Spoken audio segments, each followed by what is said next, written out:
Hey guys, it's me, Michael Lenoci. Make sure you check out some of my upcoming shows. Tickets at michaellenoci.com. Where do we start, guys? We start with the fact that I'm wearing a Marlins hat because that's how disgusted I am in the Miami Dolphins right now. But I'm not going to overreact. Listen, I'm an emotional Miami Dolphins fan. I am. I admit I overreact. I go from week to week. You see it every week on this podcast. I get upset. I go on these rants. I take a ramp to the rant. But I've had it with some of these people. I got blocked on Twitter yesterday because I told a guy he's just a fan from the couch yelling at a TV that he doesn't have a football IQ. Yeah! Okay? Because I stuck up for Mike McDaniel. Because I'm not going to sit here and jump off a ship yet. Year 3 of a coach. When it's great, people love it. When it's not great, people hate it. Yes, they didn't finish the season strong last year. There was a lot of injuries. Offensively, they slowed down. I understand. But until Tua comes back, I cannot judge an offense yet. Because I will point out the Miami Dolphins had 200 yards rushing each of the last 2 weeks. Basically 200, just a little under it. Almost 400 yards rushing in the last 2 weeks. Each team they've played is probably preparing for the Dolphins like, hey, just make sure they can't run the ball and we will beat them. Make Tyler Huntley beat us with his arm because they know he can't because he looked atrocious yesterday. Coming off a bye, he's been on the team for a month. Are we even sure that Skylar Thompson wouldn't be a better fit right now? I understand maybe he was injured, but Tyler Huntley looks like he doesn't even know how to make a decision. Throw the ball. Just throw the ball once at least. But to say it's Mike McDaniel, how can you judge it? We're 2-4. Okay, there's 11 games left. Tua comes back next week. If the offense isn't clicking and Tyreek and Jalen Waddle are not getting the ball, then we can be upset. We can start to get mad. But as Mike McDaniel has shown in the last 2 weeks, he's come up with some good run schemes. They're producing a running game. So imagine what it will look like when you have a quarterback that knows how to run the offense and is getting the ball out. Now you have a full offense because you're running the ball and you're passing the ball. Right now, they're just running back there and covering double coverage Tyreek. Tyler Huntley doesn't know what to do. We're running the ball well. But to sit here and say you want Mike McDaniel fired and he's the worst coach of all time, that's a stretch. That's a stretch when in his first 2 seasons, he took the Dolphins to the playoffs. For the first year without his starting quarterback. The second year, they collapsed and had to go to one of the coldest games in NFL history. But made Tua a Pro Bowler, had the number 1 offense in all categories last year, had a top 5 offense the year before, but yet you guys want to get rid of him. You see how hard this league is? Look around the league how it goes up and down like the stock market. So many teams coming and going. And you guys want to get rid of Mike McDaniel because of a slow start. Because of a bad season. It's like Steelers fans. For how long did Steelers fans, they were calling for Mike Tomlin's head last year. They're like, we're over it. And then they extend him. And Steeler fans were upset. They're like, I'm over it. All he does is like have winning seasons, but hasn't won anything. Who's won something? You know how hard it is to win a Super Bowl? And now Mike Tomlin's sitting here 5-2 with 2 quarterbacks. 2 quarterbacks that would be half decent on Miami. If you had Justin Fields, we would have won yesterday. Because at least he's a little bit better. I mean, come on, Huntley was awful. Boyle looks the best. He kind of stands up there in the pocket and looks like he can kind of make a throw. If it wasn't for 2 captains fumbling the ball, one on that led to an easy touchdown for the Colts, all right? And then obviously the field goal situation at the end of the half, that was a mistake. You kind of were like, all right, let's pick up this first down, try to score. You would have liked to score and got up 14-0 there. That's where the game you're like, all right, we left 22 seconds. Is that really Mike McDaniel's fault? Should he have ran the ball and kicked the field goal and gone at halftime 10-0? But hey, you wouldn't expect your defense to give up 45 yards in 22 seconds.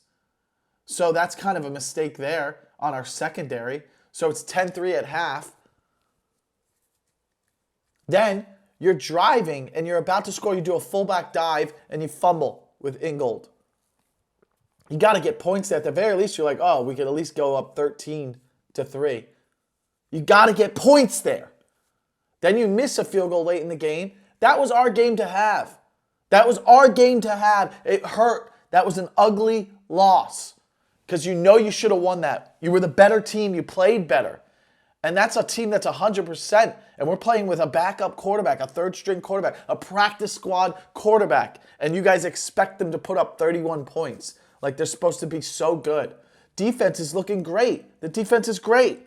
But to say that this is Mike McDaniel's fault and he needs to be, like, he's not a leader, there's too many penalties. A lot of the pre-snap penalties have something to do with the quarterback. Some guy goes on Twitter, he goes, yeah, who do you think chose those guys as a captain? No, it's player-voted captains on the Miami Dolphins. Do your research, Dan on Twitter. Loser. Everybody is overreacting and you're emotional. Stop overreacting. It's not that big of a deal. It's 2-4. You have 11 games. Oh, you want to rebuild again. You want to rebuild again without seeing how things go. Now listen, I'm not opposed to drafting a quarterback next year. We've talked about this week to week. Or having one of the vets that's going to be available, whether it's Flacco or someone in Pittsburgh, one of those two guys.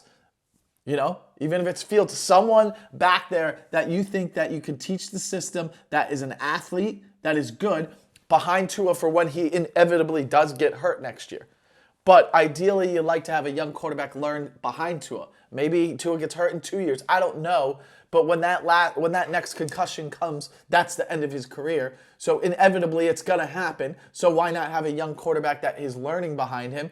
Or you always have a good vet until you can get a young quarterback to learn behind Tua. I'm not opposed to that. But to sit here and say we got to get rid of McDaniel 6 weeks in. 6 weeks in, 2-4, 4 of the weeks without your starting quarterback.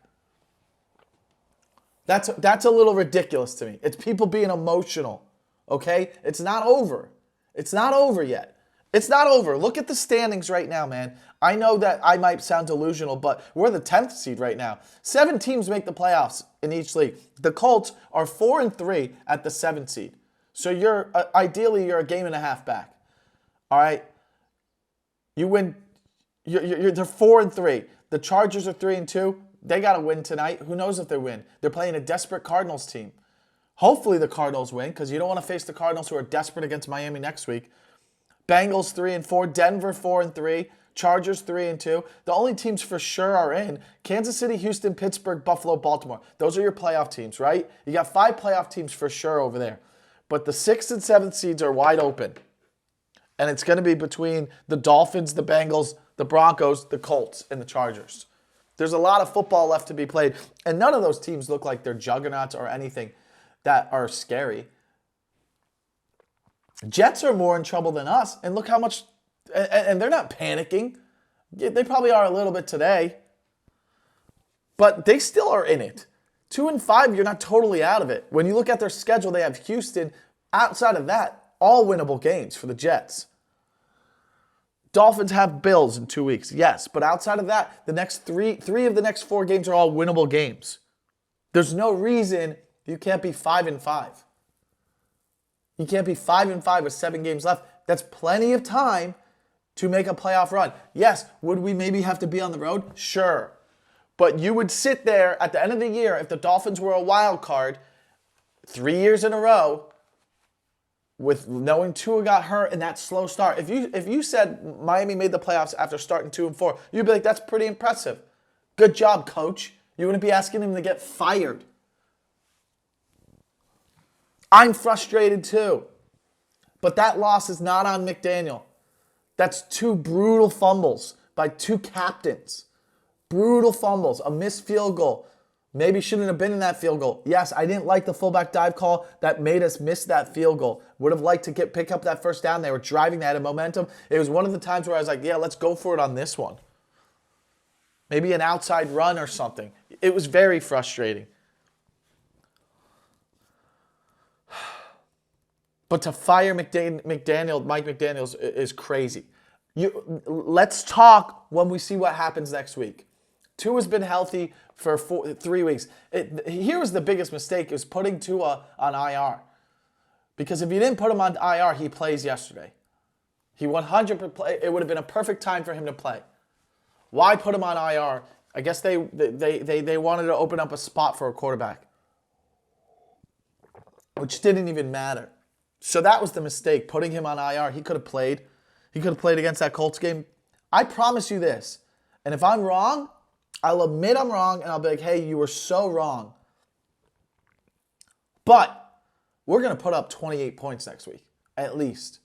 Dolphins are going to come out, and there's going to be a narrative on all the sports shows. Oh, is Miami back? That's going to be it. Are the Dolphins back to normal? I'm telling you, dude. I have faith. I have a lot of faith. Team stats for the Cardinals, who they play next week. Okay?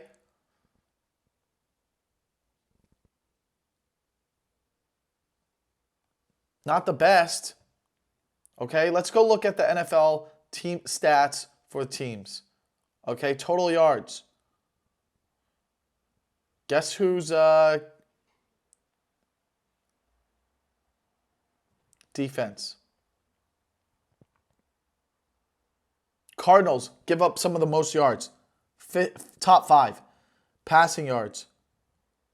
Yards per game. Guess who gives up the least amount of passing yards in the NFL?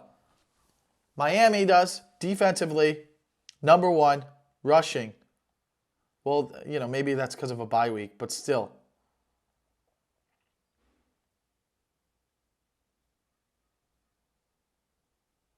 Yards per game, the most.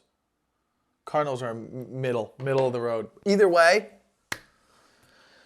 my whole point is, can we wait one more week? Can we wait till see how they let's see how they play against Buffalo? That's a good indication of is this team willing to compete and go far? Now you're at the middle of the season, right? It will be November, won't it? I guess we're still in October. No, it won't. Oh man, that was a sad, frustrating. That was a very, very frustrating game yesterday. November football is the Bills game. So you got the Cardinals. The spread is already out because Tua's playing. Miami minus 3.5. We were underdogs anyways. They didn't think we were going to win this because they know Tyler Huntley isn't that good. We're favored next week, and look at that. Total points, 48.5. They think some points are going to be scored in this game. If they come out, how about this Dolphins? You tell me. If they come out next week and they score 31 points and it's a 31-14 win, 31-17. Are you excited again? Do you now realize that, oh wow, we really do need Tua? Tua already gets his credit, right? Tua gets his credit for how he runs this offense. Yeah, maybe he's not a Mahomes or an Allen or a Burrow, but there's something there the way he runs his offense. Even I'm guilty of saying I'm over this guy. But right now we got to stick with him until we find a better option or someone that can learn how to operate this offense. But right now, I'm not going to get mad at Mike McDaniel. And I want everyone to understand that, sure, he might be a little rusty coming into the game because he hasn't played for 4 weeks, but I don't expect him to actually be rusty. I expect us to come out with a big win against the Cardinals and let everyone know that, hey, sorry about the first 6 weeks, but we're gonna start to pick up back up. We're gonna pick up where we left off, and we're ready to be an elite offense. And if I'm wrong, I will admit I'm wrong.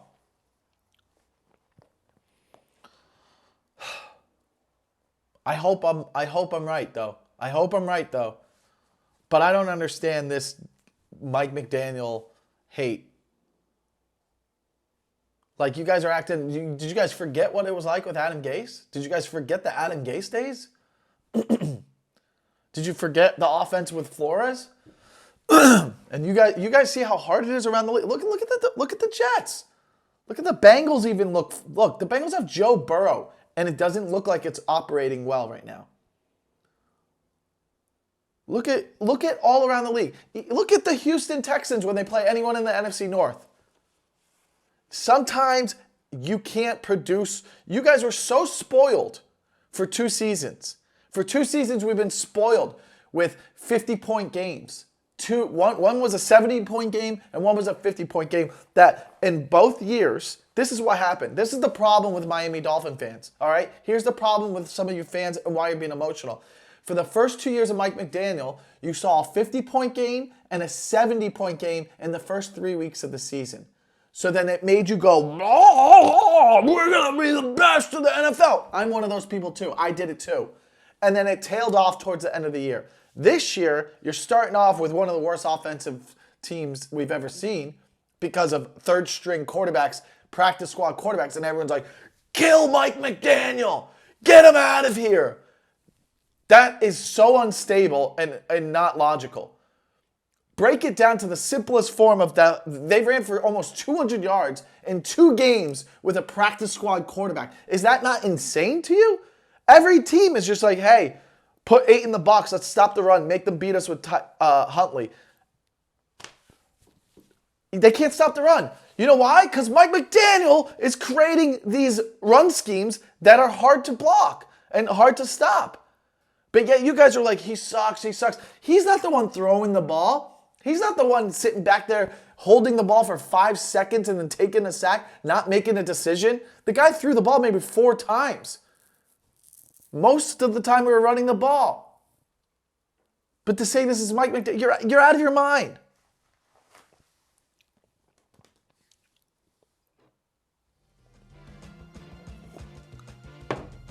That's all. That's all I got for now. That's all I got for now. I'll talk to you guys later. I'm pissed too, but I'll talk to you guys later.